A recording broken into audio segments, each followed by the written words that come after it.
edición de hoy. Amigos míos, ¿qué significa el Día de la Zulianidad? Significa muchísimo si le damos un enfoque correcto. Significa que este estado, que es un estado-región. ¿Por qué el Zulia es un estado-región? Porque el Zulia es él solo un país. Es más grande que Panamá. Es más grande que muchísimos países de Centroamérica. Tiene más habitantes que Panamá, que Uruguay, que muchísimos países del mundo. Tiene condiciones geográficas, condiciones morfológicas, condiciones territoriales, condiciones de diferentes naturalezas para poder funcionar independientemente de Venezuela, lo cual no significa que yo esté llamando a independizar al Zulia de Venezuela. Significa, mis queridos amigos, que el Zulia puede volver a ser lo que era. El Zulia produjo arroz. En la zona de Quisiro producimos arroz en una época.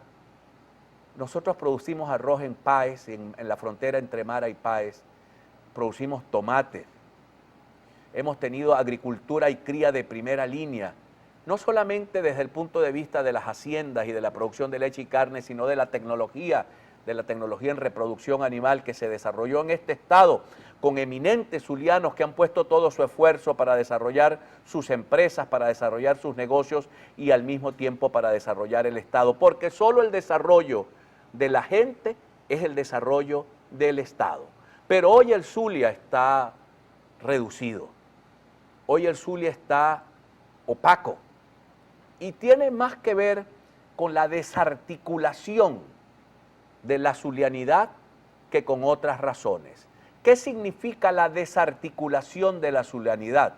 Significa, mis queridos amigos, que hemos perdido coherencia como región, que ya no hablamos como zulianos, en el sentido, ya no le hablamos al país desde el Zulia, porque hemos perdido coherencia, las cámaras, las asociaciones, los gremios, no tienen un factor de unidad, un factor de anclaje que los reúna en una sola voz para reclamar los intereses de nuestro Estado.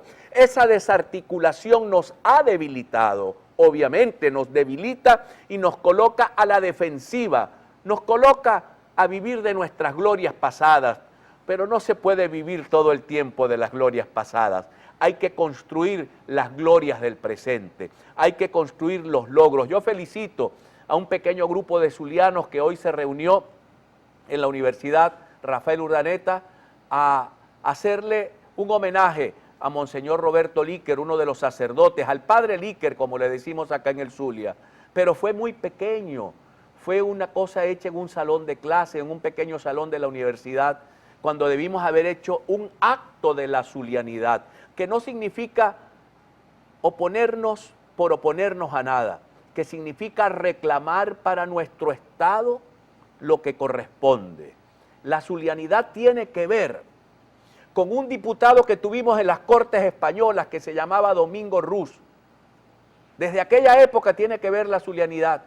Él reclamaba que le dejaran la aduana y el puerto de Maracaibo a la administración local para que el Zulia se beneficiara de su aduana, que era el centro económico de todo el norte de Santander colombiano y frente al Caribe mar nuestro, éramos el centro de la economía. De acá se exportaba café, y cacao y cueros, pieles para Europa a través de las empresas alemanas que estaban situadas en esta región, mis queridos amigos. Por lo tanto, el Zulia, que tuvo el primer telégrafo, la primera empresa de teléfonos, que tuvo la primera moneda, que tuvo el primer banco, que tuvo el primer cine, el Zulia tiene que volver a ser el Zulia.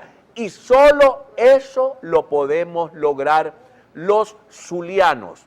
¿Y cómo logramos eso los zulianos? Dejando nuestros intereses de grupo o partido a un lado para poner por delante los intereses de la zulianidad, o que los intereses de los grupos y de los partidos sean los intereses de la zulianidad, para que todos sumemos a la una en la reconstrucción de este Estado. Y si algún día nos toca ser país, seremos país. Y si algún día nos toca ser la cabeza de Venezuela, nos tocará ser la cabeza de Venezuela. Pero eso solo se logrará colocando ese orgullo que tenemos de haber nacido. Como dice aquella vieja gaita, yo nací en esta ribera del lago Coquibacoa. No porque mi cuna fue una canoa y mi techo una palmera, no. Yo nací en esta ribera porque hice a mi Zulia grande, porque lo hice fuerte, porque lo hice poderoso, porque lo hice primus inter pares, lo hice primero entre los primeros. Esa es la tarea que nos toca a los zulianos de esta época, hacer del Zulia primero entre los primeros. Y eso comienza por rescatar la libertad de nuestra patria Venezuela. Ya no se trata de independizarnos de Venezuela, sino de independizar a Venezuela y volverlo a incluir entre el país, entre el grupo de naciones democráticas del planeta. Esa sería una gran labor y sería un gran mérito de los zulianos para volvernos a sentir orgullosos de nuestra zulianidad. Identificamos y ya regresamos. Ya regresamos. A punto con Juan Carlos Fernández. Voy a hablar de Imagine, asesor